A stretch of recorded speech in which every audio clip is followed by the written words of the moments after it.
Being home alone can be a mix of freedom and a little bit of fear. For most of us, it's just the creaks and groans of an old house settling. But for others, that sense of unease turns into a real-life nightmare. Tonight, we re-diving into some of the most chilling true stories of people who found out they were as alone as they thought. Make sure your doors are locked because these stories will make you check twice. Our first story comes from a woman named Chloe who was house-sitting for a wealthy family in a remote, sprawling mansion. The first few nights were peaceful. She'd watch movies, explore the massive house, and enjoy the quiet. On the third night, things changed. She was in the kitchen making a late-night snack when she heard a soft thud from upstairs directly above her. She froze, listening. It was probably just the house, she told herself. But then she heard it again, this time followed by what sounded like a faint dragging noise. Her heart started pounding. She grabbed a heavy kitchen knife and slowly crept towards the grand staircase. Every step she took seemed to echo through the silent house. As she reached the top of the stairs, she noticed something that made her blood run cold. One of the bedroom doors at the far end of the hall, a room she knew was supposed to be empty, was slightly ajar. A sliver of darkness peeked through. She remembered closing all the doors before she went downstairs. Gathering all her courage, she tiptoed down the hallway, her knuckles white as she gripped the knife. The dragging sound had stopped. The silence was now more terrifying than the noise. She pushed the door open, her hands shaking. The room was pitch black. She fumbled for the light switch, her fingers brushing against the cold wall. When the lights flickered on, the room was empty. A wave of relief washed over her, but it was short-lived. On the plush white carpet, leading from the window to the closet, was a trail of muddy footprints. The closet door was closed. She didn't wait to see who or what was inside.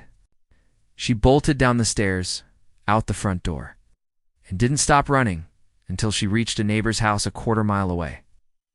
The police arrived and searched the mansion. They found the closet empty, but the window in the bedroom was unlocked, and the muddy tracks were still there. Never found who it was, but they believed someone had been watching the house, waiting for an opportunity. Chloe never went back. She learned that night that some noises are more than just the house settling. Next, we have a story from a college student named Mark, who was living in his first off-campus apartment. It was an old building with a history, but the rent was cheap. Mark was a bit of a night owl, often staying up late, studying or playing video games. One night around 2 a.m., he was in his living room when he heard a strange scratching sound coming from his front door. It wasn't like a key fumbling in the lock. It was a rhythmic, persistent scratching. He muted his game and listened. Scratch, scratch, scratch. It was slow and deliberate. He got up and peered through the peephole. He couldn't see anything. The hallway was dimly lit and empty. The scratching stopped. Confused, he chalked it up to a neighbor's cat or maybe a branch scraping against the building. He went back to his game, but a sense of unease lingered. About 20 minutes later, the scratching started again. This time, it was more frantic, more aggressive. It sounded like fingernails clawing at the wood. Mark's heart hammered against his ribs. This was no animal. He looked through the peephole again. Still nothing. He yelled through the door. "Who's there? I'm calling the police." The scratching immediately stopped. He waited, his ear pressed against the door, but all he heard was silence. He spent the rest of the night on his couch, a baseball bat in hand, jumping at every sound. The next morning, he cautiously opened his door to go to class. He looked down and saw it. Etched into the paint on his door, at about eye level with the peephole, were 4 long, deep scratch marks. It looked like someone had been hanging on the outside of his door, just below the peephole, scratching away while he was looking out. He moved out at the end of the month, unable to shake the image of someone silently clinging to his door in the dead of night. How big this next account is particularly unsettling. It comes from a Reddit user who shared his experience as a teenager. He was about 15, and his parents had gone out for the evening, leaving him home alone. He was watching TV in the living room when he heard a faint whisper. He paused the TV. It was so quiet he thought he might have imagined it. He listened intently. Then he heard it again, a soft, sibilant whisper that seemed to come from right behind the couch. He couldn't make out the words, but the sound itself was chilling. He jumped up and looked behind the sofa, but there was nothing there but the wall. His mind raced. Was it the TV? The heating vents? He tried to rationalize it, but the feeling of being watched was overwhelming. He decided to call his friend to distract himself. As he was talking on the phone, walking around the living room, he glanced at the family photo on the mantelpiece. In the reflection on the glass of the photo frame, he saw it. A pale face with dark, hollow eyes was peering over the top of the couch, watching him. It was there for just a second, before it ducked back down, screamed into the phone, telling his friend what he saw.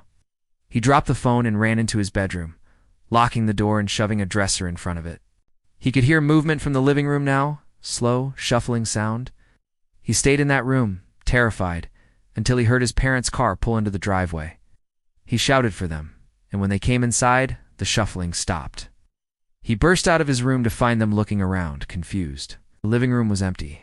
There was no sign of anyone. His parents thought he'd had a nightmare or was playing a prank, but he knew what he saw in the reflection. For years afterward, he couldn't sit in that living room without staring at the space behind the couch, haunted by the memory of that pale, watching face. Our final story is one of the most infamous Home Alone encounters, known as the Frogger case. A young woman in Japan returned to her one-room apartment after work, feeling like things were slightly out of place. Food was missing from her fridge, items were moved, but it was all so subtle she dismissed it as her own forgetfulness. This went on for weeks. She started to feel paranoid, convinced she was losing her mind. She would come home and the TV remote would be on the table instead of the couch, or a carton of juice would be half empty.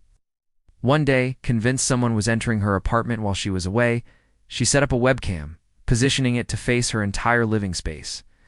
She went to work, anxious to see what the camera would reveal. When she got home, she eagerly checked the footage. She fast-forwarded through the hours of an empty apartment. Nothing. Disappointed. She was about to turn it off when she noticed something. During a moment when the lighting shifted, a shadow moved near the top of her closet. She rewound the footage and watched carefully. Her blood turned to ice.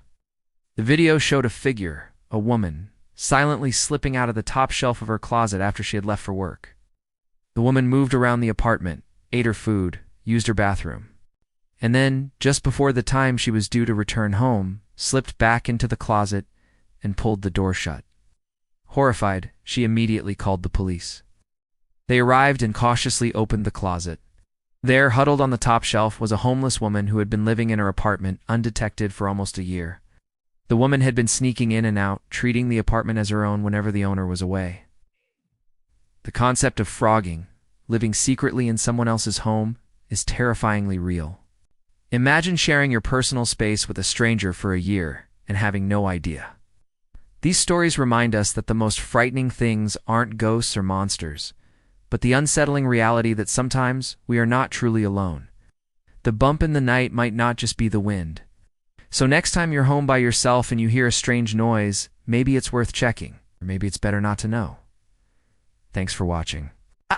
If you have a scary Home Alone story of your own, share it in the comments below.